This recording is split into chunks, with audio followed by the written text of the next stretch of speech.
Welcome to the Steroids Podcast with your host, Dan the Bodybuilder from Thailand. Boom! Boom! Let's get started here.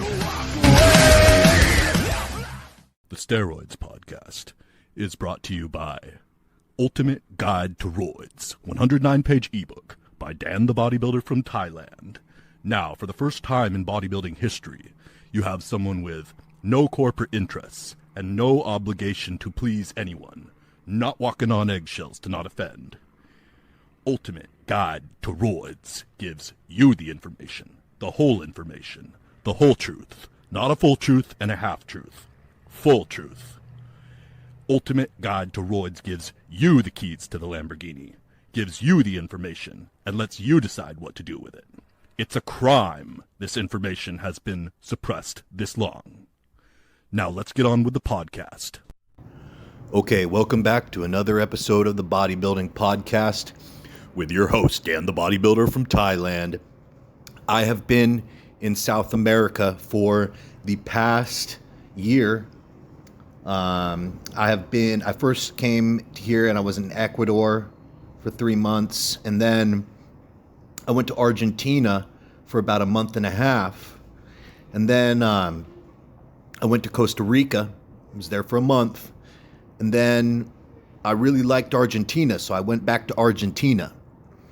And after some more months in Argentina, I went to Paraguay for a little bit, and then I went back to Argentina again. You know what? When I keep on going back to places like that, that's because they're gravitating me. And then the other place that I went to while I was here was Uruguay. So for the past year, it's been a great trip here in South America. But I'm heading back to Thailand. Dan the Bodybuilder from Thailand, heading back to Thailand. So that's what I've been doing for the past year. Why do I like Buenos Aires and Argentina so much? It's a great city, man. It's like Europe, but really like mixed with like a Latin flavor to it. And it's got nice people. It's safe. You can walk outside at night, and you're not gonna get killed, which you can't do that in some other areas in South America.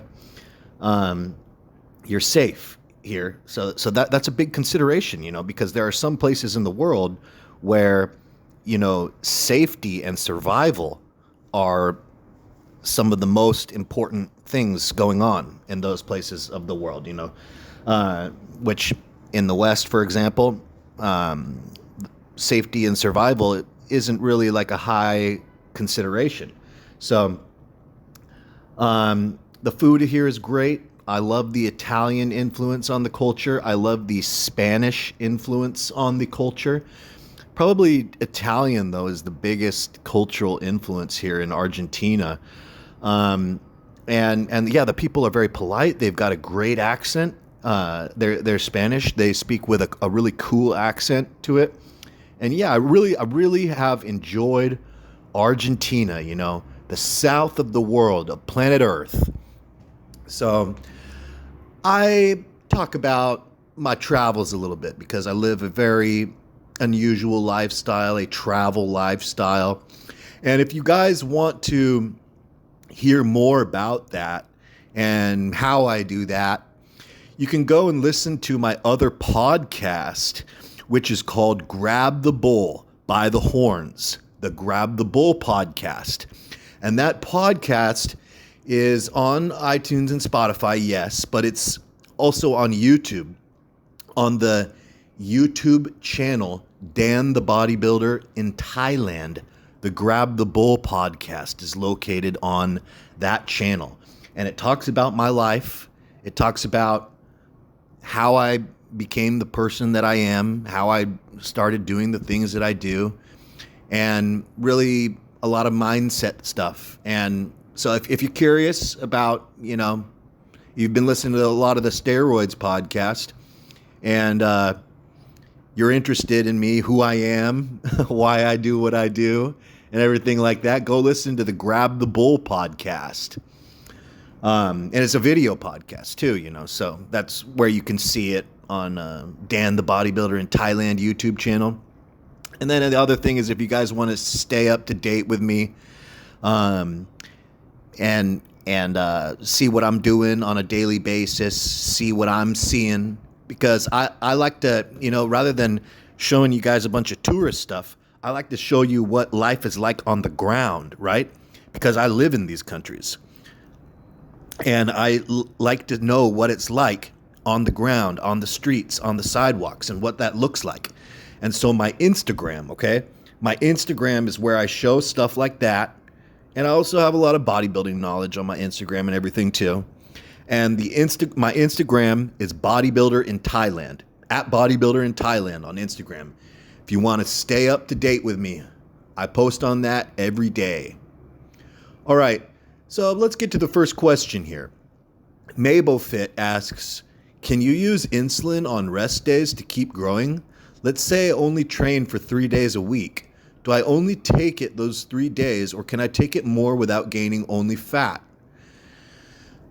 All right, that's a really good question. So with insulin, you should be strategic with insulin use, because the insulin receptor of the body, the cells of the body have insulin receptors for intaking nutrition, since insulin is a transport molecule. This receptor behaves like it would other receptors respond to, like recreational substances, okay? So like we all know that any kind of recreational substance has like a tolerance effect, and it's like a rapid tolerance effect, okay? And that you need like higher doses in order to achieve the same results if it's being used often. And so the insulin receptor works in the same way. So if you eat a lot of very high insulinogenic foods, you will lose your insulin sensitivity. And when your insulin sensitivity goes down, that's not good for bodybuilding, okay? And it also makes it so that your body composition is not going to be as good, because now if your insulin sensitivity has gone down, well, now your body is going to have to start producing more insulin every time you eat in order to get the nutrients out of the bloodstream and into the cells. And the insulin is the molecule that causes the fat gain. All right? The whole concept of obesity is it's a hormonal disease of too much out of control insulin levels and having inappropriate amounts of insulin being released in response to the amounts of food that you're eating, okay? Obesity is a disease of very low insulin sensitivity and very high insulin secretion, which is also why you're constantly hungry, because your body is constantly producing too much insulin for the amount of food that you're eating. And so because of that, you're crashing your blood sugar all the time, because your body is just spraying out this inappropriate amount of insulin in response to the food that you're eating, because you're insulin insensitive, you're insulin resistant. So when we're talking about bodybuilding, fitness, sports, etc., we've got to be really careful and really strategic when we're talking about, how carbohydrates are used, how sugars are used, or how a hormone like insulin would be used, okay? And if we're overdoing it, or if we're using it at times that are inappropriate, then we're going to hurt our insulin sensitivity and be going down the path to insulin resistance, which we don't want. So yes, there are bodybuilders who, take insulin every day, take it like with all their meals. And that's not the approach that I think is a good approach, because they are going to be making themselves insulin resistant through doing that. And it's also it's not healthy. Okay, it's not healthy to do that. So, like you said, you say you train. MabelFit says, say he trains 3 days a week. Do I take it only on those 3 days, or can you take more of it without gaining only fat? Like, you could take more of it, man, without only gaining fat. Like, if you took it on days that you didn't train, depending on the foods that you were eating, you could take more of it without gaining fat. Like, so one of the things is that it's very hard to convert proteins or convert carbohydrates into fats, into lipids. So that's why bodybuilders, when they're using insulin, while the insulin is active, they don't eat meals that contain dietary fats, because if they do have high insulin levels in their body and they eat meals that contains dietary fats, well, that insulin is just going to shove or jackhammer the dietary fat that they ate into their fat cells. And this is also the reason why, the classic foods that everyone knows, if you eat a lot of them, you gain a lot of fat, because it's a combination of a high glycemic carbohydrate that produces a huge insulin spike with a fat that is then pile driven into the cells. So, we got something like pizza, so we've got, white bread mixed with a bunch of cheese. Okay. So there's that high glycemic index carbohydrate with that fat there. Or you have something like ice cream, which is a mix of sugar and cream. So you have that sugar giving you the big insulin spike, and then you have the cream in there that then gets jackhammered into the cells. And, all the other, foods that everybody knows, that when you eat a lot of those foods, they promote fat gain. Okay. So if you think about those foods, they're always these combination of high glycemic index carbohydrate plus dietary fat. But then we think of other things that don't cause fat gain. And it's like, okay, well, if you eat a meal and it's like steak and vegetables, or if you eat a meal and it's like chicken and potato or chicken and rice, these don't cause fat gain, So it's this, you can't have this thing where you've got huge insulin levels and you've got dietary fat in your bloodstream at the same time. So bodybuilders that are using insulin don't want to eat dietary fat while that insulin is active, okay? They want to eat dietary fat when that insulin is not active.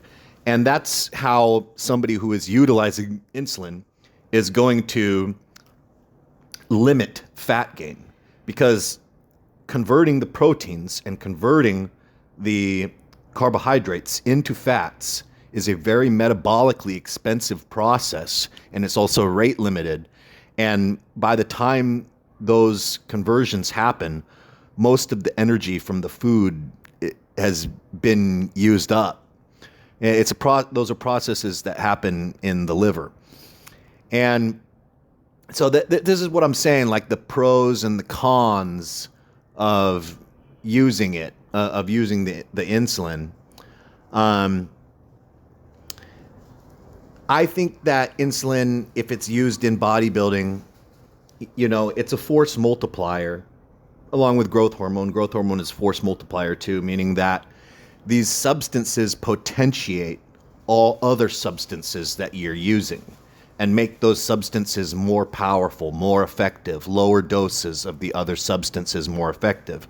So all steroid users know that when they're using steroids, if they have experience with growth hormone or insulin, that if they're using growth hormone or they're using insulin, that lower doses of steroids are more effective than they would be without that growth hormone and insulin. You get stronger effects from lower doses of steroids when you're using force multipliers like growth hormone and insulin alongside them.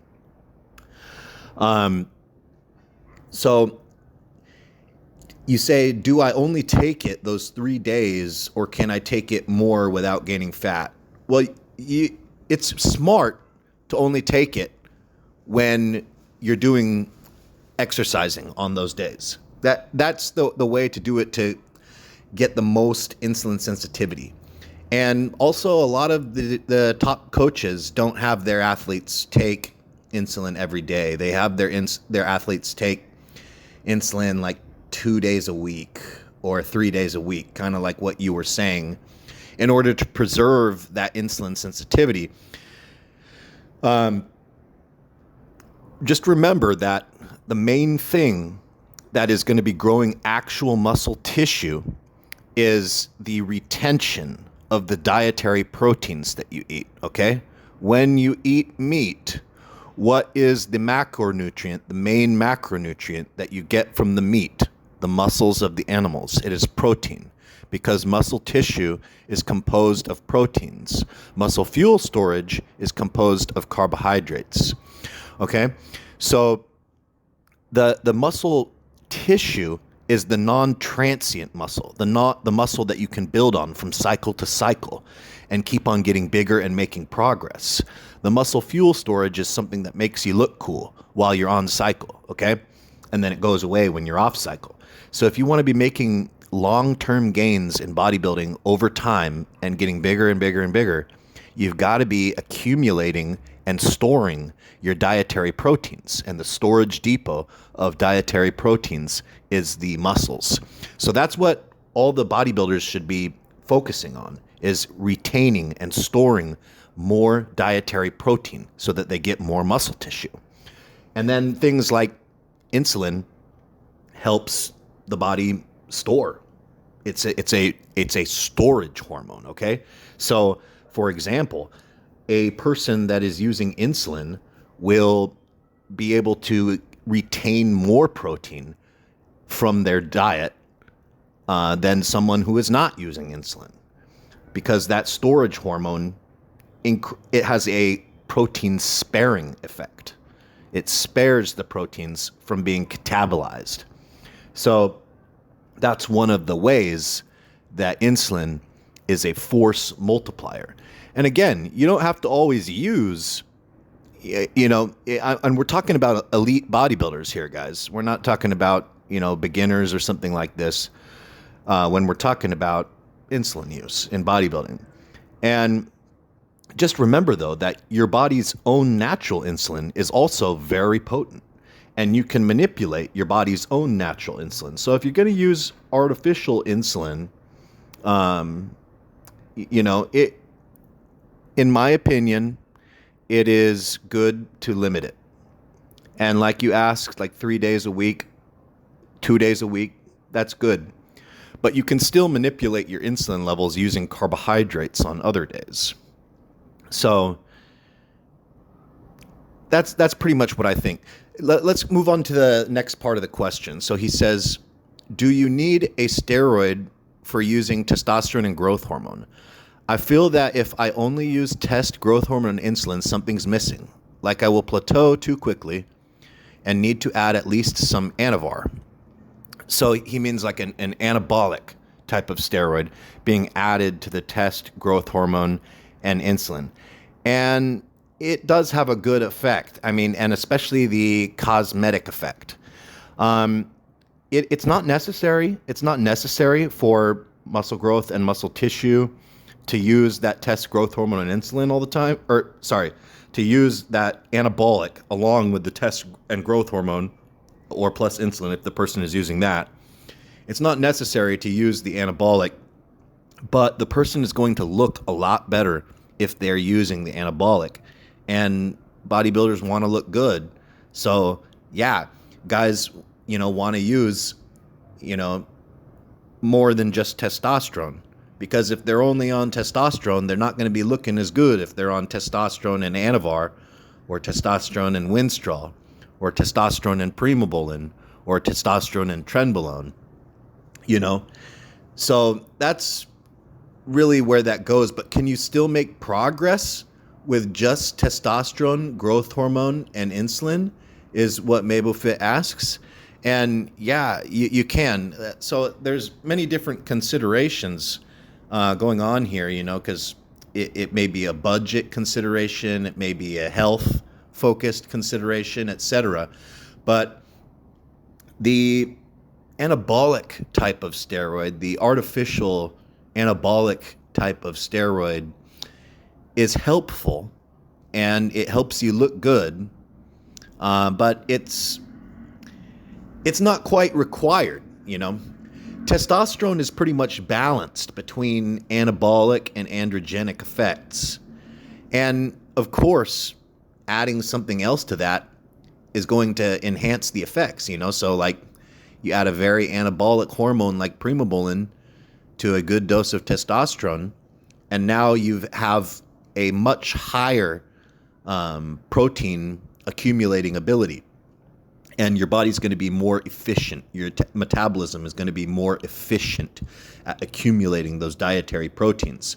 But would you not be able to do it if you weren't using the primobolan, or you weren't using the Anavar or the Tren or the Deca or whatever, you know? Would you not be able to accumulate dietary proteins?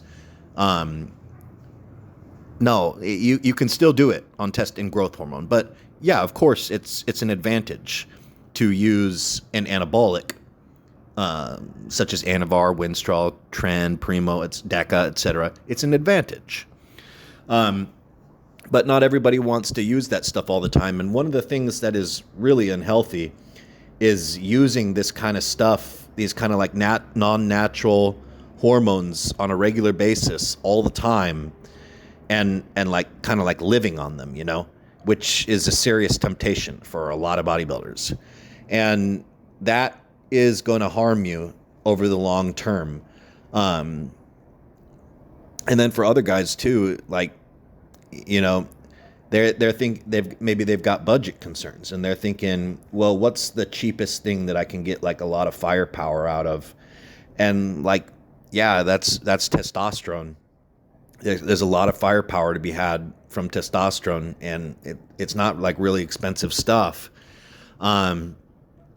So those are this is a question where it's like there are pros and cons, and also there's going to be like the individual guy's situation.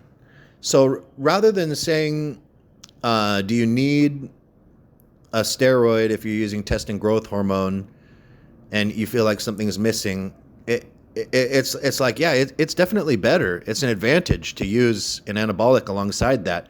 But we don't know what your personal situation is, or like as far as like health, as far as finances, as far as like your goal. And so it's hard to give you a really like clear-cut answer on this. I think the best answer that I can say is just that, yes, it's an advantage to use the anabolic alongside the testosterone. Okay, so let's get to the next question. The next question is from Ryan. He says, hey, Dan, question for your podcast. What do you think Hany Rambod is doing with his clients to give them the freaky, grainy, alien-like look that other top-level competitors aren't doing?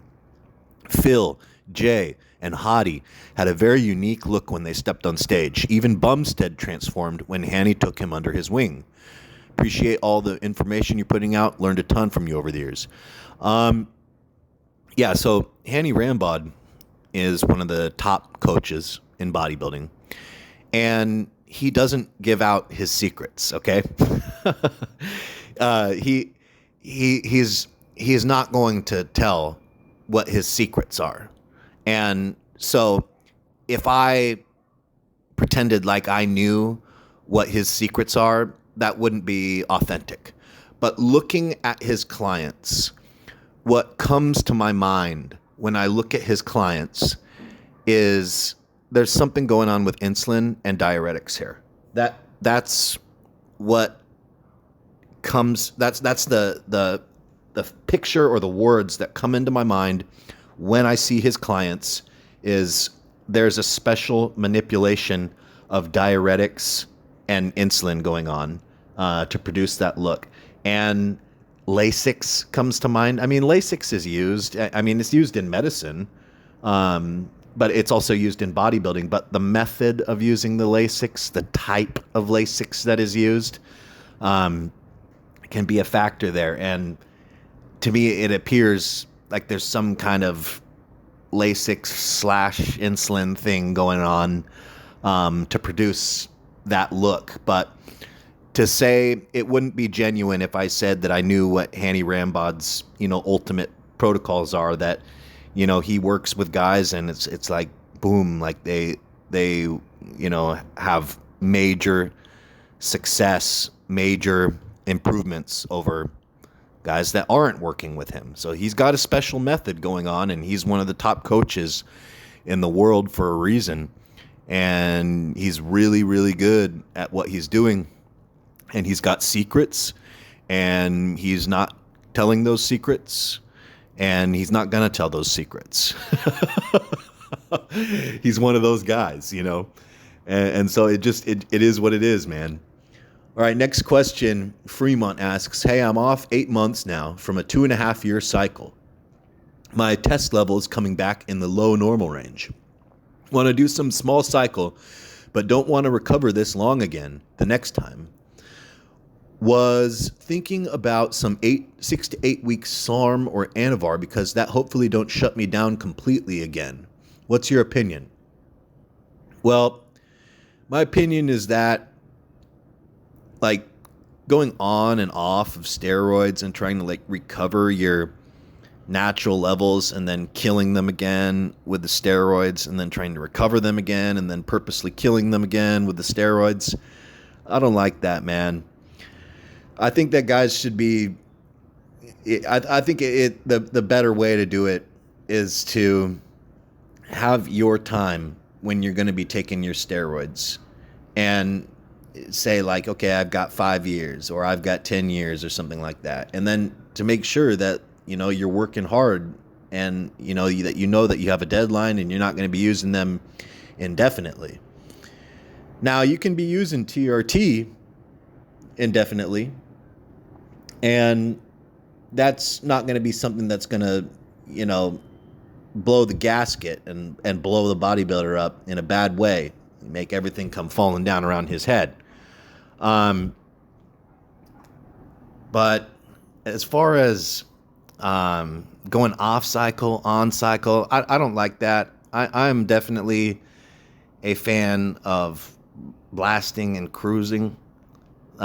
So if you don't want to be on cycle, but you can just take 1 milliliter of testosterone per week, you're going to look way different than when you're on cycle, okay? You're going to look way different, but you're not going to lose a lot of muscle tissue, okay? And the other thing is that even if you do lose a lot of muscle tissue, when you go back on steroids again and you go back on the cycle that you had, the cycles that you were doing that made you get the tissue in the first place, even if you have atrophied, the body wants to get back to where it was, okay?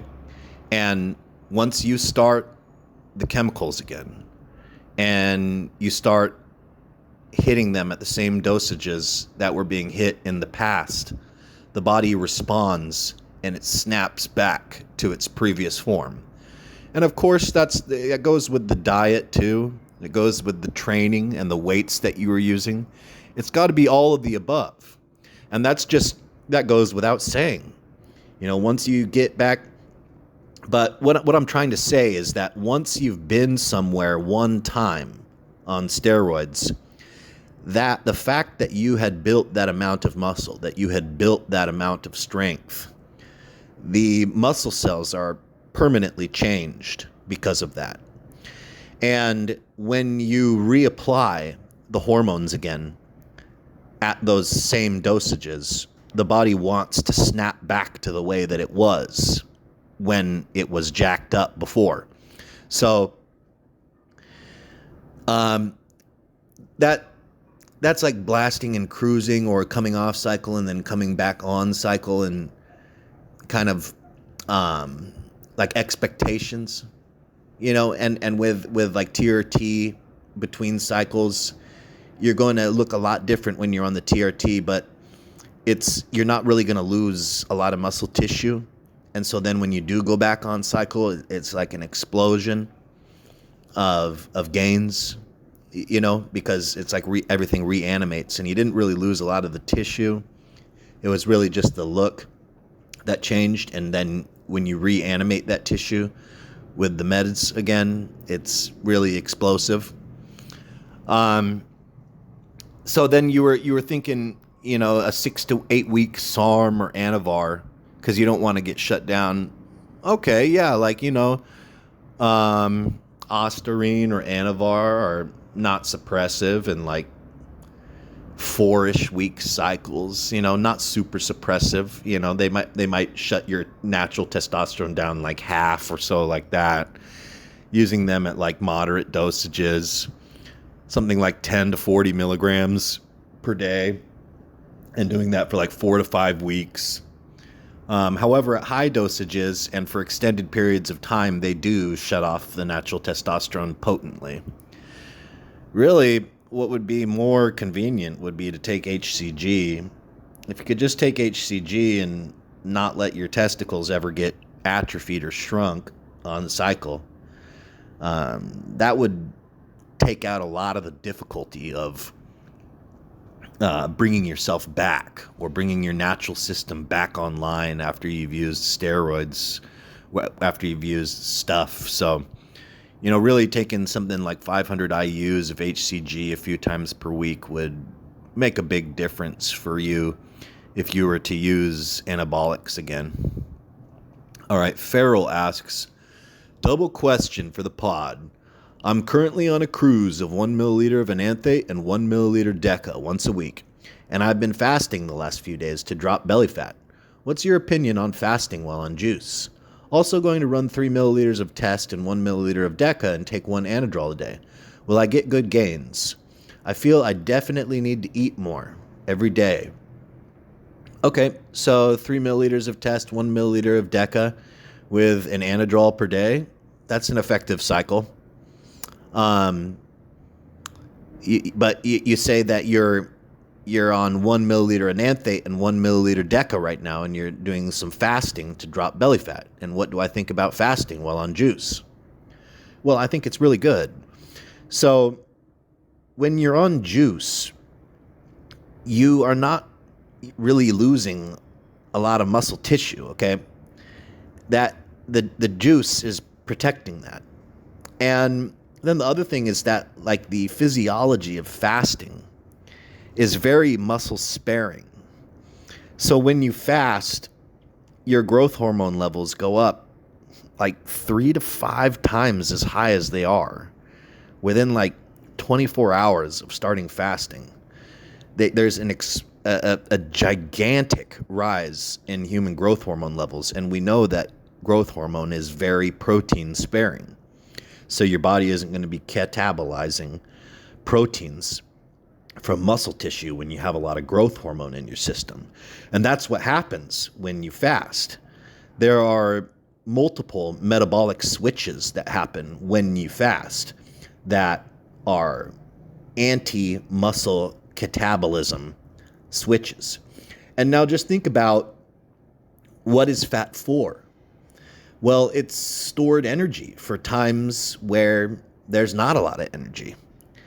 So honestly, fasting is like the body's primary method of losing fat. That's like what fat is there for.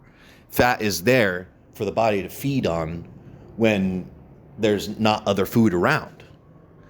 And so I think that fasting on steroids, especially since steroids are very anti-catabolic. They're more anti-catabolic than they are anabolic. They're much better at stopping muscle from being destroyed than they are at building muscle. I think that fasting is a very, very potent fat loss method on steroids, and it really works. You know, I think it works a lot better on steroids than it works natural. Fasting natural, you know what? It makes the testosterone levels go down too low to do fasting. Okay, so like, yeah, you've got growth hormone going up, but the testosterone levels get tanked from fasting. Whereas if you're artificially putting your testosterone in, you don't have that problem. And now you have the high growth hormone levels too. So like I was saying before, fasting, prolonged fasting even on steroids, or like protein sparing modified fasting, very potent at fat loss, just because of the physiology of what your body starts doing when there's an extended period without food. And what is that fat tissue? What does it exist for? It exists for your body to feed on when you're in times of food scarcity. So it's the fuel storage source that your body is looking for. All right, next question. Hugh asks, for the dextrose protocol, would you advise using that method sparingly? I don't gorge on sugary treats, but I don't strictly avoid carbs and sweets. I shared the protocol with my brother, and he was apprehensive about what effects on how this could increase one's inclination to diabetes. Absolutely, dude.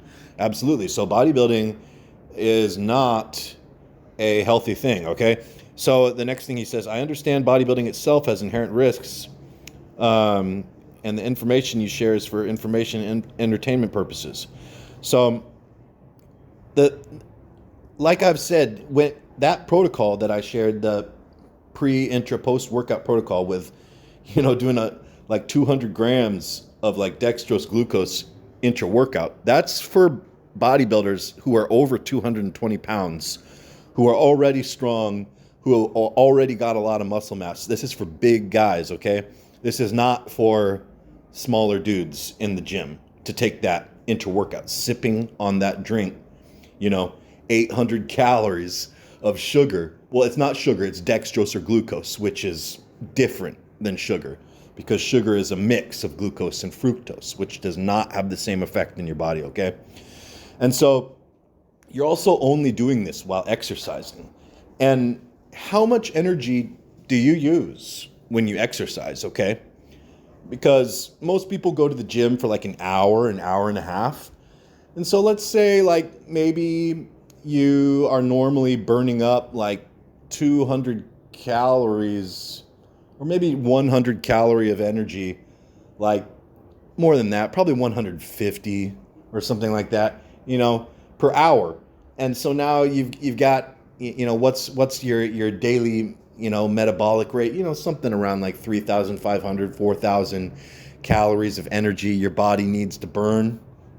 And so now you put this into a workout, and the muscles during the workout are actively using those carbohydrates, and you're replacing them. And the main reason why you do the intra-workout protocol is to get the insulin release from it, to get that storage hormone in the blood, so that everything else that is in your blood, like creatine, like protein, like glucose, fuel storage, whatever, gets rammed into the muscle cells at the specific time where they're really sensitive to it. Now, like you were saying, is this a really healthy thing to be doing? No, it's not. But does it freaking work? Yeah, it freaking works. And it has a freaky effect, okay? And the guys, when we're talking about pro bodybuilders and we're talking about what these guys are doing with pre-intra post-workout carbs, man, and the amount that they're shoving down, they're not talking about this stuff, they're not talking. This is the kind of stuff like when we're talking about pre-workout that the pros use or something, man, like you're not part of the initiated. When the pro tells you what he takes pre-workout, this is not included in that information. Okay, that this other stuff is going on. Okay, but when you see these big freaky science lab bodies and you're wondering, how are these things made? It's from doing big freaky science lab stuff with the body. Okay. So while, that intra, post workout protocol that I let out seems really extreme, and it is extreme. It is an extreme thing, okay? And like doing it can make you feel like weird because like having that much insulin in your blood can like have an effect on your brain and shit. So like I'm very aware that that is an extreme thing to do. It's not like some kind of like, health focused thing to do or anything like that. Not by any means, man. But does it work? Does it help the person get freaky? Does it help the person get huge? Does it help the person get massive? Does it help the person get strong? Does it help them recover from their workouts faster? Does it promote a freaky cyborg body? Yeah, because this is another one of these extreme things. And bodybuilders they've got extreme looking physiques, and they're doing extreme things to produce those extreme physiques. They are not doing mild, modest, shy things in order to produce those freaky, monster, psychotic physiques, okay? They are not doing normal things. They are not doing moderate things. They are not doing conservative things to produce those crazy science experiment bodies, okay? So with the podcast, I just like to, not beat around the bush because I'm the kind of person that really likes to know the truth, right? I don't want to live in like some kind of world where I don't actually know the truth. And, I'm like living my life like based on lies and stuff like that. And I can't handle the truth, so I don't even want to hear the truth, and I turn away from the truth because I just can't even handle that. I don't like that. I don't like that at all. I want to know what the truth is, and so, anyways. It's kind of a funny question because it's like, is the protocol?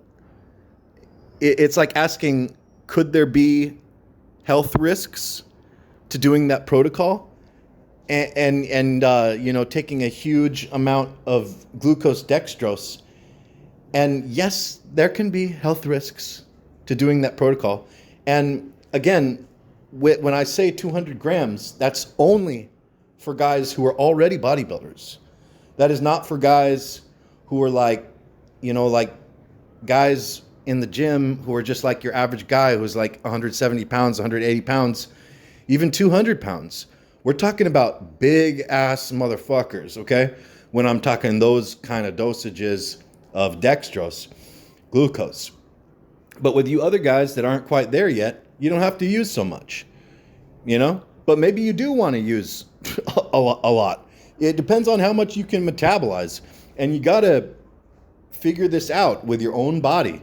Figure out how much you can metabolize. And just keep in mind that pre, intra, post-workout period is the time where you can shove or pile drive nutrients into your muscle cells. And it just doesn't work the same at other times of the day. So if you are wanting to get the best gains, you want to make sure that you're getting you're just nailing that nutrition around that pre, intra, post workout period. Like the other parts of the day, as long as you're getting some food in, that it's not as important as that super sensitive pre, intra, post workout period. That's the period where it's like, if you don't do it, why did you even go to the gym? It's like if you're not getting the pre-workout, the intra-workout, and the post-workout meals dialed and nailed and doing it, it's like, what was the point of even going to the gym? What was the point? Because one of the things too is that the gym doesn't grow muscles. It gives the stimulus to grow muscles. And then muscles are grown later by the accumulation of dietary proteins. Okay? And that happens because of what's happening with your diet. So very important to have that pre, intra, post workout nutrition dialed. Yes, I gave a very extreme example for hardcore bodybuilders in that protocol. And you guys that don't want to be so hardcore, or you're not quite big enough yet for that, or whatever, you don't need to do that pre, intra, post workout protocol quite so hardcore like that. Okay. Lighten it up a little bit. Make it more less extreme. You don't want to be so extreme. Make the protocol less extreme, but nevertheless, keep following the principles from the protocol, which is the manipulation of insulin, basically, during your workout and in that pre, intra, post workout period, delivering the right nutrients that flip the switches and turn on the signals that cause muscle growth. Okay. And then the other thing too, I just want to say one more thing, is that if there was a time to eat carbohydrates that would have the least impact on someone developing diabetes, especially high glycemic carbohydrates, that would be when the person was exercising. And also, how much energy do you burn during your workouts? I think most of you guys are burning at least 500 calories of energy during your workouts, I would assume. So doesn't it make sense that you would have that on board during your workout, and that you wouldn't be taking from your stores during your workout, that you wouldn't be taking energy from stored energy during your workout, but instead you would have the energy on board that you'd put in through your mouth for that workout? So, 200 grams of dextrose glucose is about 800 calories, but let's say, the average guy burns 500-600 calories during his workout. So you're like on a 200 calorie surplus or something right there. And that's really not quite so extreme anymore when you think about it that way. Okay, next question. Zion King asks, what are your views on intermittent fasting and the bodybuilding lifestyle? Again, I like it. I like the idea of fasting is a good thing for fat loss. But on the other hand, for guys that have a hard time gaining weight, it's the worst thing. Or for guys that have a hard time hanging on to muscle, it's the worst thing. Because this is again, intermittent fasting is an insulin control technique. So when you're fasting, your insulin levels are very low. And when you're eating, your insulin levels are very high. So a person that has trouble gaining weight, he needs to block his body's ability to break down energy from tissue, okay? And how do you do that? Well, you have to throw insulin into the body, because once insulin is in the body, the cells are locked and they can't release their nutrients anymore. Once the insulin is out of the body, the cells are unlocked, and now they can contribute to the energy needs of the body again, okay? So if a person is eating small, frequent meals throughout the day, they're going to be having high insulin levels all day. And that's going to prevent their cells from going catabolic and putting the energy that was in their cells out into the bloodstream, because they've got insulin on board all day from eating all day, small, frequent meals. So that works really good for hard gainers. On the other hand,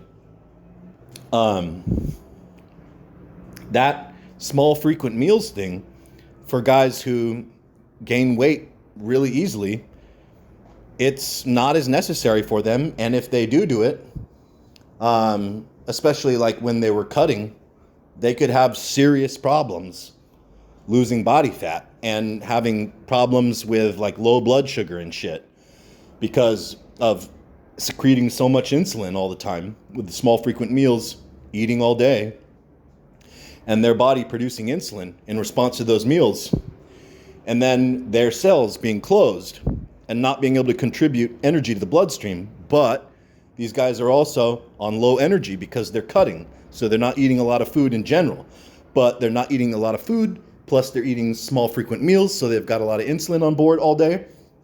And so now what happens?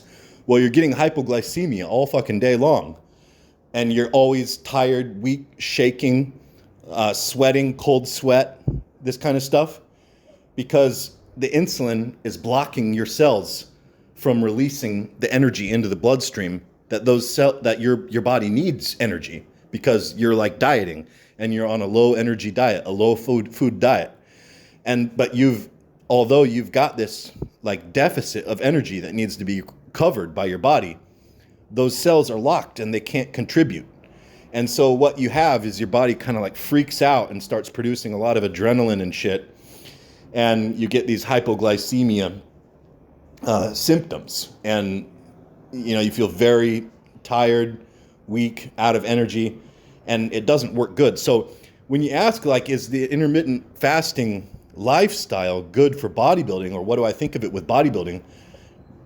This is like totally a 50-50 question, where it's like, what is the body type? What is the guy's natural body type?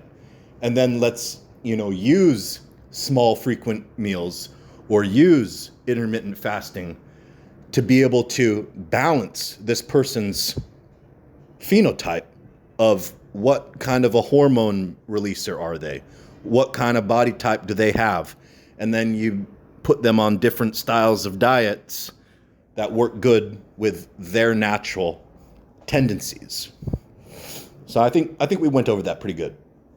Okay, David asks, hi Dan, after running super physiological doses of mainly 350 milligrams testosterone for 3 years, occasionally blasting 600 to 700, how much mass can I hold on to if I drop to an actual TRT dose, 200 milligrams? Love the podcast. Keep up the strong work. Yeah, so it's like I was saying before, somebody asked me a question, and I was saying that, you're not going to really lose any muscle mass, to be honest, man. You're going to look different on the lower dose, okay? And it will basically appear that you've lost muscle mass because you look different, but you didn't. The same amount of protein tissue is still sitting there, but it isn't animated on these lower doses. And once you start the higher doses again, it's an explosion, okay? An explosion of gains where you can have like 15 pounds of like legit muscle, and it's like a combination of fuel storage and like some tissue kind of growing back and shit too, but mostly like fuel storage and shit when you go back on cycle, where it just comes back like within like 3 weeks, within 4 weeks, within 2 weeks. It's like so fast. So that's the thing, is that like getting flat, not having the cosmetic effect of the steroids, does not mean that you lost muscle. You didn't. It's still there. It's not animated.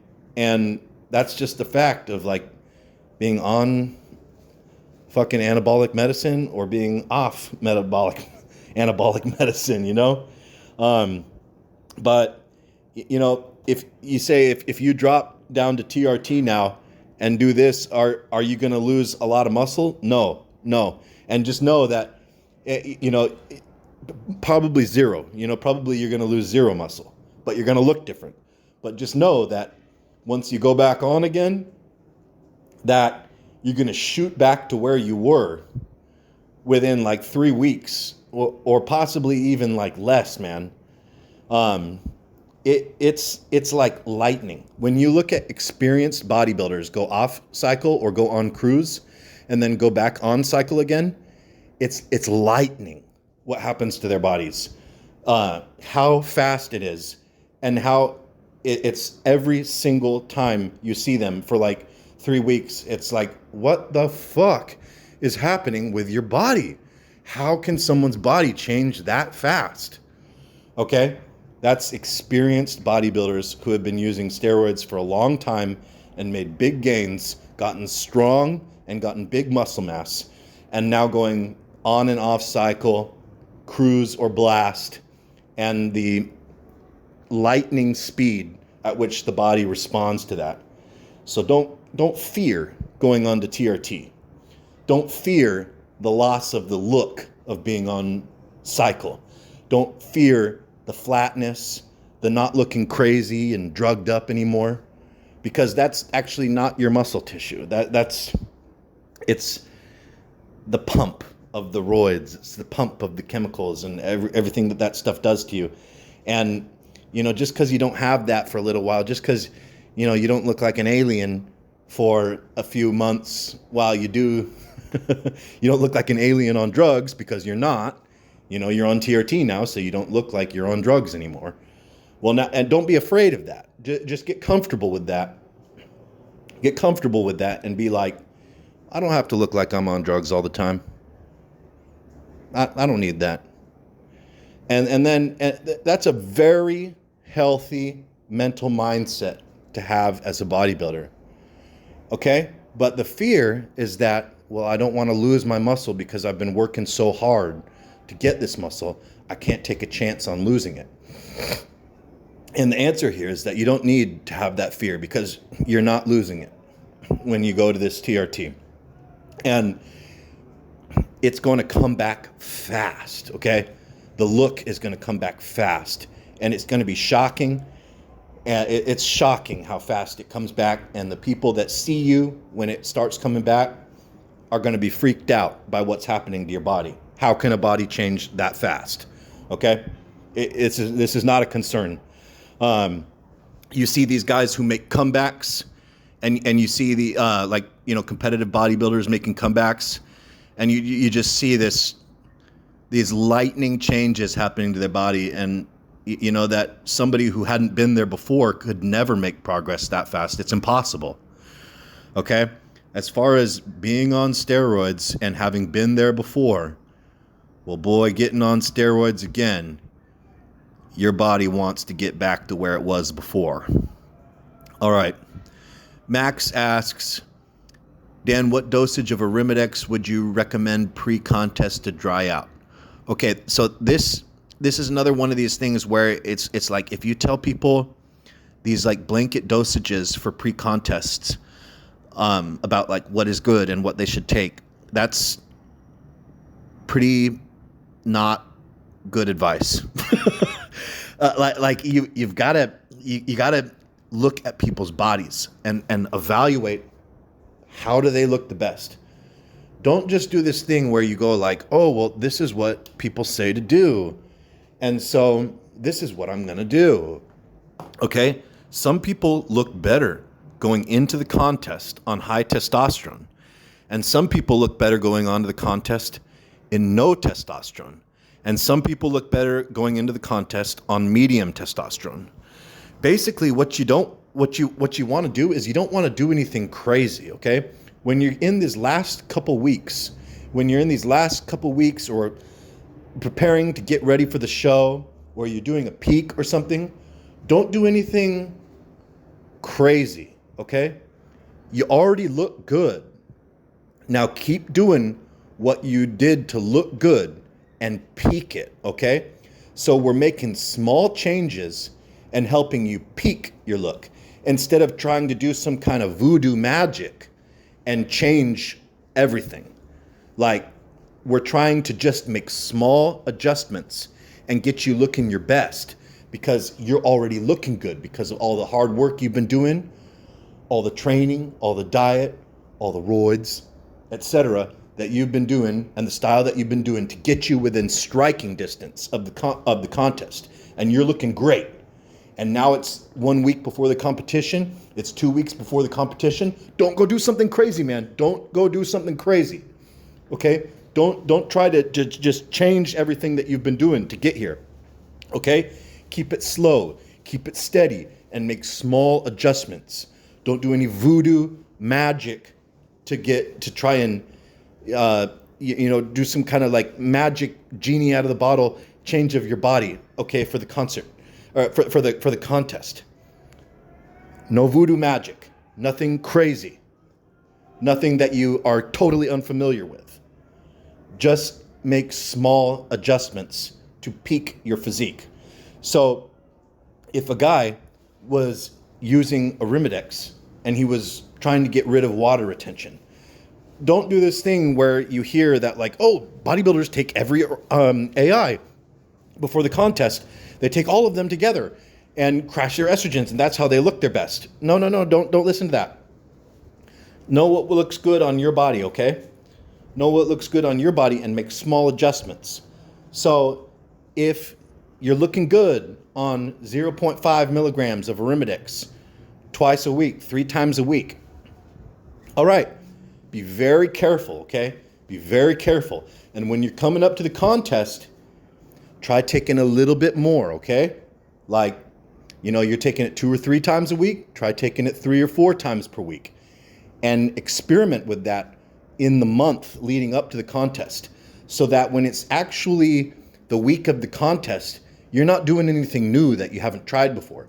And this goes for the same thing too, with like removing carbs and then getting like a super compensation, or not removing carbs and doing, or loading carbs up to the contest, and how many can you take and stuff. You're practicing this stuff coming up to the contest. In the month coming up to the contest, you already got lean enough for the most part, a month before or so. And now you're practicing, okay? You're practicing these techniques. You're practicing these different things to see what kind of effect it has on your body, so that you can peak your body, not do some kind of voodoo magic to your body. Because a lot of the guys, you see, they look their worst on stage. Why? Because they're doing voodoo magic before. They're doing crazy stuff that they're unfamiliar with, that they haven't tried.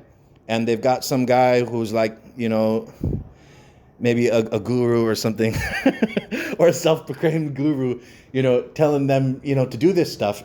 But you see all the time on Instagram and stuff, bodybuilders looking amazing for like months leading up to a competition, or even like, the few days before the competition, they look incredible. And then they get on stage and you're like, what the fuck? What the fuck happened? He looks like shit. Like what happened, man? Like the whole thing is like melted. And it's because of doing crazy stuff. Don't do that. And everything that you're gonna do, practice it first, all right? So again, don't take blanket statements and be like, okay, well, I have to be on no testosterone to look my best, or I have to be taking high doses of all the aromatase inhibitors every day to be my best. Don't do any of that, okay? Do the stuff that got you there in the first place. Do that and make small adjustments in order to peak, okay? And the other thing is that try to make sure that you have time to practice these things leading up to the show, so that there are no surprises, and you know that you're going to look good. Just don't go crazy, all right? Okay. Aaron asks, hi, got a question, Dan. Just wondering if you'd be able to talk about some of the countries you've been able to buy pharma grade gear growth. Yeah. So like Ukraine, when I was living in Ukraine, yeah, you could buy like genotropin, norditropin over the counter there at the pharmacies, and a lot of sustanon too.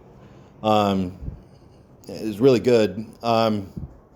And the prices for that kind of stuff, like, usually like the same as UGL prices in the USA.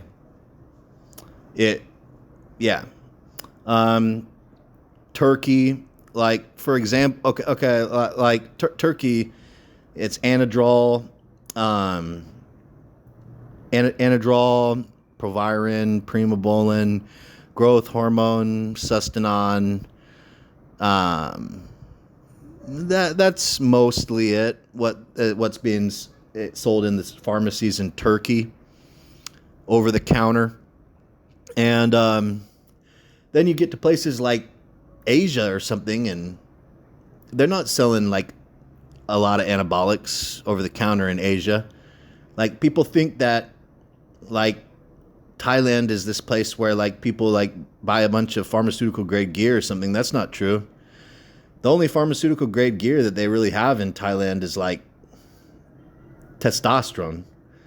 Like, maybe you could find, like it used to be different.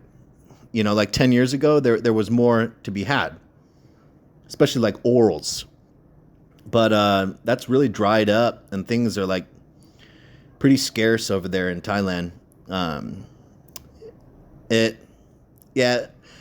So this question, it's an interesting question, and it's always in flux. It's hard for me to give you a really clear answer here, because it's always changing depending on what events are going on in the world. Like I was saying, Ukraine had a bunch of growth hormone and stuff at one point, but do you think there's a lot there right now? No.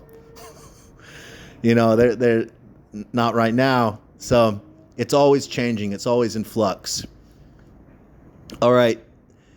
Cbum asks, Cbum reckons he hasn't touched Tren in 5 years. Do you consider that possible with the conditioning he's coming in with year after year, or is he talking rubbish? Yeah. So, do you think he's telling the truth? Do you think any of these guys are telling the truth? Like, why are these guys even talking about this stuff, man? They should just not be talking about this stuff. We've talked about it before on the podcast, but like bodybuilding is like a weird community, and it was like established on lies in the first place. Like this whole thing about like Weider and Arnold and everything, and like those muscle magazines, like back in the 60s, 70s, were all showing these, kids pictures of these guys on steroids and being like, okay, well, it's these Weider supplements or whatever, that made them do that, and the amount of hours that they spent in the gym. So it's like from the very beginning, bodybuilding was like based on lies and shit.